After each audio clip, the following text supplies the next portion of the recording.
Oke, halo halo. Selamat datang di Akar Ilmiah. Ngobrol-ngobrol di Akar Ilmiah, episode 31. Harapannya sih part 1. Karena moga-moga kita bisa bikin beberapa parts lagi ya untuk episode ini. Pertama yang mau kita sampaikan itu adalah paket informasi tentang vaksin AstraZeneca. Karena kita mengerti sekali, baru dalam seminggu ini kalau nggak salah, vaksin AstraZeneca sudah mulai digunakan di kota-kota besar. Contohnya di Jakarta. Walaupun seperti sepengetahuan kita, sebenarnya vaksin AstraZeneca sudah pernah digunakan di kota-kota lain seperti di Manado mulai dari beberapa minggu lalu, sepertinya. Seperti yang teman-teman tahu, vaksin AstraZeneca ini terhitungnya baru. Sebenarnya dia bukan baru, tapi dia baru digunakan. Karena sebelumnya yang sering kita bahas adalah vaksin Sinovac. Karena yang beredar untuk di Indonesia awalnya adalah vaksin Sinovac. Maka itu kita merasa penting untuk membuat paket informasi sehingga teman-teman sekalian bisa menyebarkan cerita, menyebarkan ilmu bagaimana sih tentang vaksin AstraZeneca ini. Jadi, seperti biasa, kita memiliki formatnya. Pertama, kita bahas dulu tipe vaksinnya apa sih ini. Kemudian, bahas tentang yang pentingnya yang sering sekali kita dengar adalah mengenai masalah penggumpalan darah. Sehingga kita akan tunjukkan ada artikelnya yang akan membahas tentang itu dan menunjukkan juga cara-caranya gimana sih untuk menanggulanginya. Tentunya kita juga merujuk ke kebijakan lokal ya. Bagaimana jajaran dokter di Indonesia, terutama di sini adalah eh, dokter spesialis penyakit dalam, sudah membentuk suatu respon dan suatu persiapan paket informasi juga tentunya untuk teman-teman sekalian bisa yakin dengan vaksin AstraZeneca. Lalu terakhir tentunya yang pasti banyak bertanya-tanya efek melawan varian, sehingga kita akan membahas ini juga dan akhirnya dirangkum seperti biasa. Oke, kita mulai aja ya. Jadi, tipe vaksin. Tipe vaksin adalah untuk AstraZeneca adalah DNA di dalam virus yang dimodifikasi. Jadi, seperti yang sudah pernah sebelumnya kita bahas, bahwa misalnya ini adalah SARS-CoV-2, dia ada yang namanya protein spike. Protein spike ini adalah yang gunanya menyangkut di dalam sel kita dan kemudian masuk ke dalam, sehingga penting sekali untuk infeksi. Maka, di dalamnya lagi virus tersebut ada namanya RNA yang menjadi cetak biru. Sehingga vaksin ini mengambil hanya sepotong dari cetak biru yang membuat protein spike tersebut. Bagian RNA tersebut dimasukkan ke dalam adenovirus yang sudah dimodifikasi. Modifikasinya apa? Membuat adenovirus ini tidak bisa bereplikasi. Sehingga tujuannya agar adenovirus ini bisa membantu untuk masuk ke dalam sel tubuh manusia dan kemudian mengeluarkan cetak biru untuk protein spike sehingga sel kita sendiri dapat membuat protein spike yang merupakan produksi dalam negeri. Dan kemudian protein spike ini dikenalkan ke berbagai lapis sel imunitas sehingga terjadilah fungsi dari vaksin ini. Gitu. Jadi inilah apa itu vaksin AstraZeneca adalah DNA di dalam virus yang dimodifikasi. Kalau misalnya bingung tadi, kan tadi katanya RNA, kok ini DNA? Itu adalah prosesnya saja untuk membuat lebih stabil, sehingga bisa lebih berfungsi ketika masuk ke dalam badan kita. Bagaimana dengan masalah penggumpalan darah?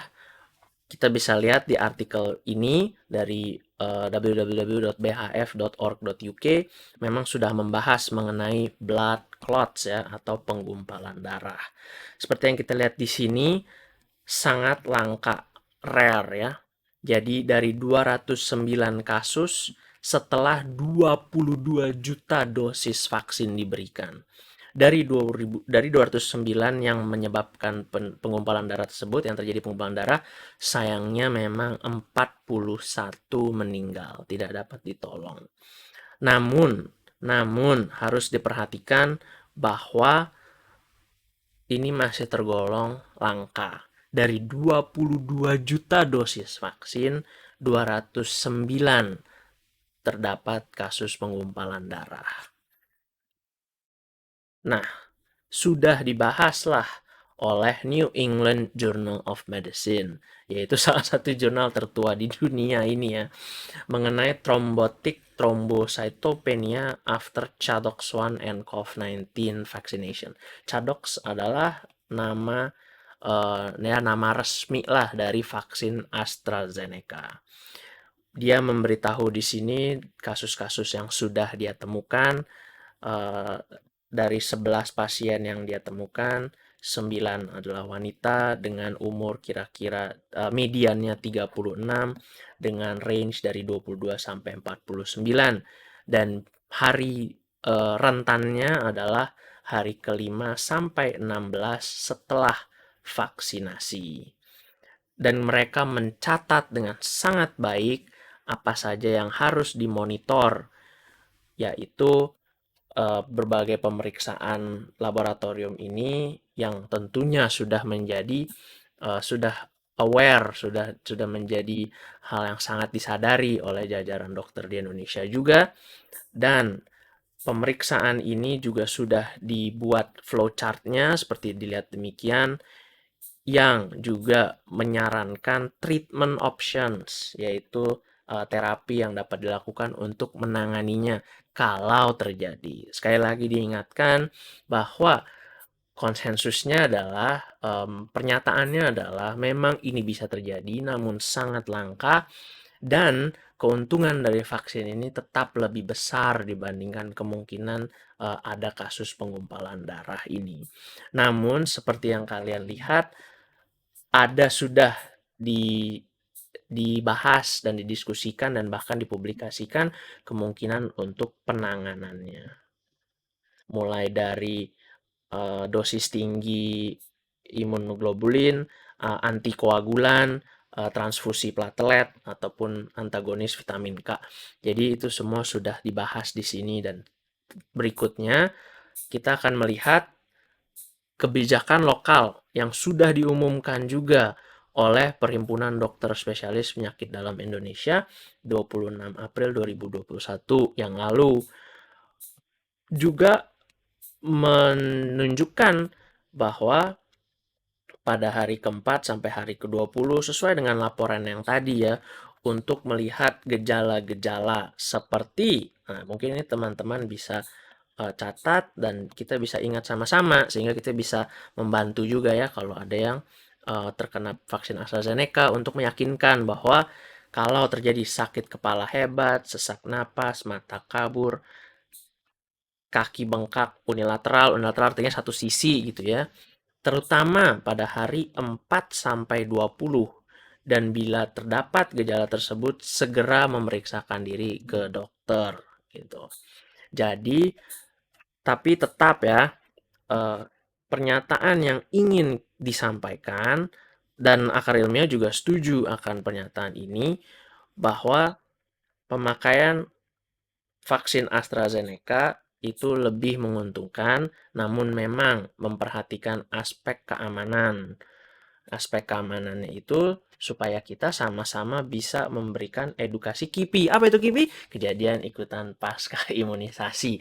Yang sekarang kita bisa beritahukan lebih lengkap lagi kepada teman-teman kita yang pasti khawatir sih untuk mendapatkan vaksin ini. Apalagi kalau dibandingin gitu ya. Aduh teman saya dapetnya Sinovac, dia baik-baik aja cuma lapar doang. Ini yang ini gimana ya? Kok banyak kasus kayak gini?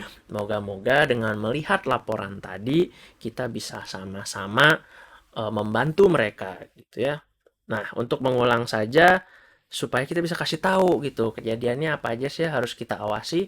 Breathlessness, sesak napas, pain in the chest or stomach, sakit dada atau perut yang sangat berlebihan, swelling or coldness di kaki tadi ya, membengkak satu sisi saja ya, severe or worsening headache, blurred vision, sakit kepala yang hebat, dan pandangan yang kabur, persistent bleeding, perdarahan yang tidak selesai-selesai, multiple small bruises atau terdapat bengkak-bengkak itu yang muncul dan warna-warna ungu purplish spots ini gitu. Jadi semoga kita bisa mencatat ini dan membantu teman-teman kita untuk lebih berani dan lebih tahu bahwa kita sudah mengetahui ini, kita bisa sama-sama mengawasi dengan pendapat bahwa vaksin ini tetap lebih menguntungkan dibandingkan kemungkinan kecil dari kasus pengumpulan darah.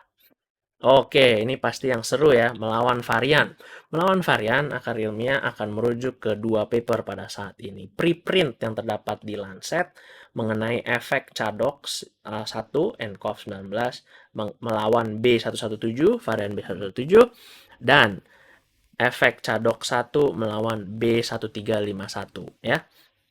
Oke, pertama, preprint yang membahas antara eh, Cadok 1 yaitu AstraZeneca melawan B117. Kalau kita lihat di sini ternyata masih bisa menangkal.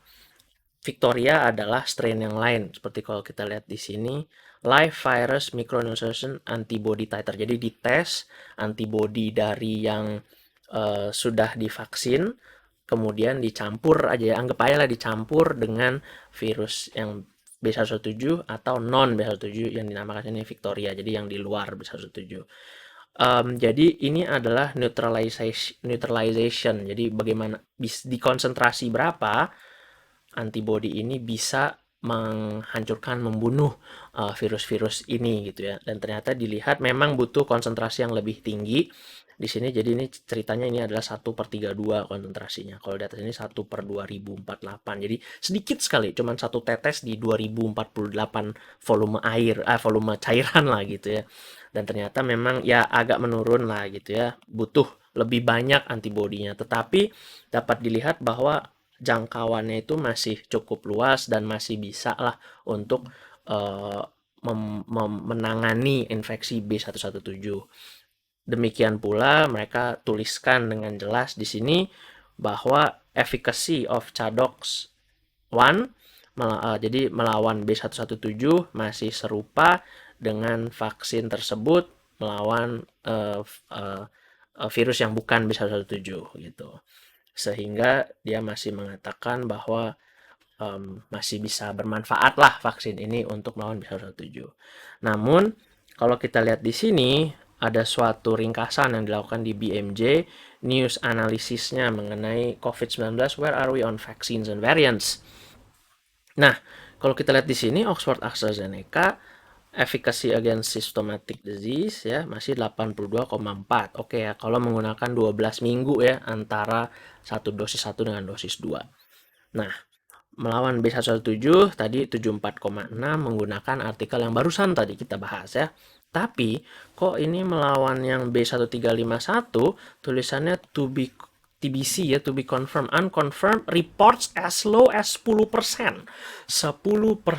B1351 adalah varian yang Afrika Selatan.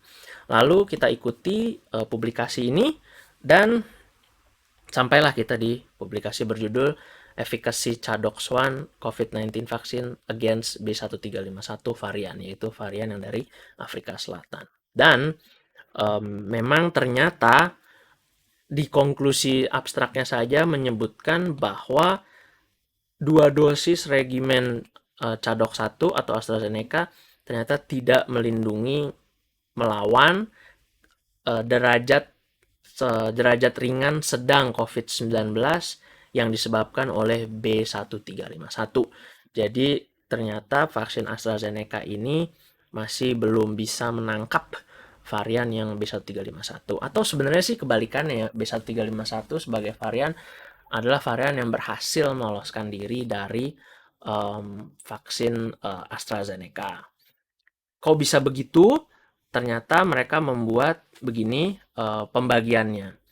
Kan seperti yang dulu pernah kita bahas ya, bahwa vaksin itu kan sebenarnya untuk meringankan gejala. Sehingga ada derajat-derajatnya kan, derajat COVID-19 berat, sedang, dan ringan. Nah, sebenarnya sih yang paling benernya banget itu adalah meringankan derajat berat. Tapi kan karena COVID ini udah luas sekali, sehingga derajat ringan sedangnya pun bermakna dalam artian dia bisa menyebarkan dan bisa menyebabkan komplikasi-komplikasi lain gitu. Sehingga diukurlah di kasus ini kalau misal derajat ringan sedang aja gimana, berhasil dicegah nggak? Ternyata kalau vaksin AstraZeneca melawan B1351, efikasinya ini mild to moderate illness ini yang di sini kita lihat adalah sekitar 10,6% saja. Apakah ini berarti kita jangan divaksin ini? Tidak, tidak ya.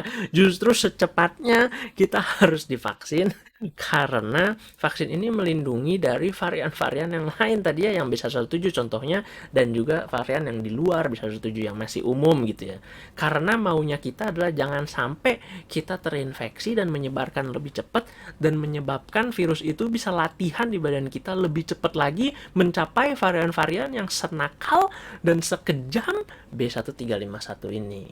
Gitu sih intinya ya. Jadi untuk kita ketahui aja bahwa demikian laporannya. Jadi konklusinya sebagai simpulan, kita menyediakan paket informasi tentang vaksin AstraZeneca. 1. Tipe vaksinnya adalah tipe DNA di dalam virus yang dilemahkan. 2. Mengenai penggumpalan darah terjadi langka dan sudah ada langkah yang dapat diperhatikan dan diikuti dan kita pelajari bersama-sama. Dalam hal kebijakan lokal, jajaran dokter ilmu penyakit dalam sudah memberikan pertimbangan dan sudah melingkupi pembahasan yang sangat mantap bagaimana kita bisa mengikuti vaksin ini, vaksin AstraZeneca yang menggunakan vaksin AstraZeneca dengan aman. Dan terakhir, untuk melawan untuk varian B117 dan kebanyakan wild type ya, dan tipe lain masih baik. Namun, untuk melawan varian B1351 memang menurun, hanya 10% bisa melindungi. Baik, jadi itu saja dulu ya. Kita berharap dengan paket informasi ini, teman-teman sekalian bisa lah memberitahu teman-teman yang akan menggunakan vaksin AstraZeneca. Kami mengerti sekali kurang pembahasan sehingga menjadi takut, tapi kami berharap ini bisa membantu. Kalau ada pertanyaan, seperti biasa, taruh aja di komen. Dan kalau misal nanti nontonnya barengan pas premier bisa taruh di chat juga, akan kita bahas bersama-sama. Terima kasih banyak, kami selalu berterima kasih kepada teman-teman semua yang mendukung Akar Ilmiah. Cari ilmu sampai ke akarnya. Oke deh, terima kasih semuanya. Jangan lupa like video dan komen kalau ada yang ingin didiskusikan. Gali ilmu sampai ke akarnya.